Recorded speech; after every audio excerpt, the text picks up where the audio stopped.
नमस्कार, मी मृणाली पिळणकर. तुम्ही पाहत आहात एलएस मराठी. पाहुयात काही महत्त्वाच्या घडामोडी. महागाई वाढणारच आहे, जय श्रीराम म्हणत गप्प बसायचं. शिवसेना नेते संजय राऊतांची टीका. भाजपच्या लोकांना इंधन कुठून मिळतंय, राऊतांचा सवाल. पुण्यात विधान परिषदेच्या जागेवरून महायुतीत मिठाचा खडा पडण्याची शक्यता. राष्ट्रवादी काँग्रेस जागा राखणार की सोडणार याकडे सर्वांचं लक्ष. विधान परिषद निवडणुकीची आचारसंहिता लागू. शेतकरी कर्जमाफीच्या अंमलबजावणीत अडचणीची शक्यता. आचारसंहिता संपल्यानंतरच मंत्रिमंडळात प्रस्तावावर निर्णय अपेक्षित.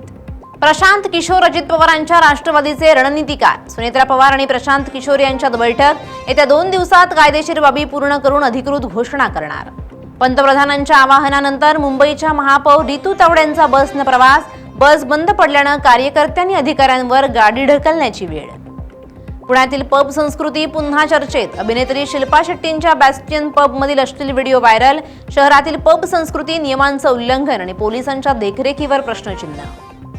येणाऱ्या काळात केंद्र सरकार पेट्रोल डिझेलच्या दरात कलेकलेनं दरवाढ करणार. दरवाढीचा भुर्दंड सामान्य जनतेला. रोहिणी खडसेंचा ट्विट करत सरकारवर निशाणा. वाशिममध्ये पेट्रोल आणि डिझेलचा पुरवठा सुरळीत. नागरिकांनी कोणत्याही अफवांवर विश्वास ठेवू नये. जिल्हाधिकारी योगेश कुंभेजकरांचं वक्तव्य.